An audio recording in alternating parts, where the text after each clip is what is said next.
بسم الله الرحمن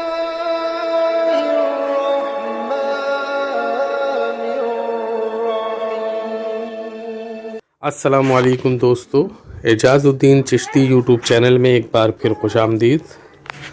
آج کا ہمارا موضوع حضرت حبیب بن مالک کا قبول اسلام ہے، تو چلتے ہیں اپنی ویڈیو کی طرف۔ ان کا نام حبیب بن مالک تھا اور وہ یمن کے بہت بڑے سردار تھے۔ ابو جہل نے پیغام بھیجا کہ حبیب محمد صلی اللہ علیہ وسلم نے فلاں تاریخ کو چاند کے 2 ٹکڑے کرنے ہیں، تم یہاں آ جاؤ، چاند کو دیکھنا کہ وہ 2 ٹکڑے ہوتا ہے یا نہیں۔ چنانچہ حبیب بن مالک نے رخت سفر باندھا اور کوہ ابو قیس پر پہنچ گئے۔ جب مکہ والوں نے مطالبہ کر دیا تھا کہ آسمانی معجزہ یہاں دکھاؤ یا چاند کے 2 ٹکڑے کرو، تو میرے اور آپ کے آقا حضرت محمد مصطفیٰ صلی اللہ علیہ وآلہ وسلم تشریف لائے، چاند کو 2 ٹکڑے کیا اور واپس تشریف لے گئے۔ خصائص الکبریٰ میں موجود ہے کہ 1.5 گھنٹہ تک چاند 2 ٹکڑے رہا۔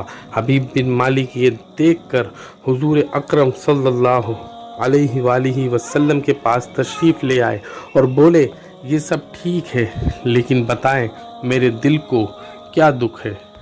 آپ صلی اللہ علیہ وآلہ وسلم نے فرمایا، تیری ایک ہی بیٹی ہے جس کا نام ستیہ ہے، وہ اندھی، لولی، لنگڑی اور بہری اور گونگی ہے، تجھے اس کا دکھ اندر سے کھائے جا رہا ہے، جاؤ اللہ تعالیٰ نے اس کو شفا دے دی ہے۔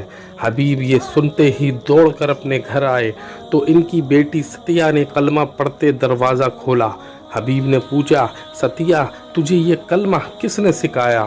تو اس نے حضور اکرم صلی اللہ علیہ وآلہ وسلم کا سارا حلیہ بتایا اور بولی، اے ابا وہ آئے، مجھے زیارت بخشی اور دعا فرمائی اور مجھے کلمہ طیبہ بھی پڑھا کے گئے۔ حبیب واپس گئے اور کلمہ پڑھ کر مسلمان ہو گئے، اور نہ صرف مسلمان ہوئے بلکہ اسلام کی خدمت بھی کی۔ بحوالہ خصائص الکبریٰ، بحوالہ شرح قصیدہ بردہ خرپوتی، بحوالہ معجزات مصطفیٰ صلی اللہ علیہ وآلہ وسلم۔ امید کرتا ہوں آپ کو ہماری ویڈیو پسند آئی ہوگی۔ اگر ویڈیو پسند آئی ہو تو ہماری ویڈیو کو لائک کر دیں، شیئر کر دیں اپنے دوست احباب کے ساتھ، اور ہمارے چینل کو سبسکرائب کر دیں، بیل آئیکن کو پریس کر دیں تاکہ ہماری ہر نئی آنے والی ویڈیو کا نوٹیفیکیشن آپ کو بر وقت ملتا رہے۔ تو ہمیں اپنی دعاؤں میں یاد رکھیے گا۔ اگلی ویڈیو تک کے لیے اللہ حافظ۔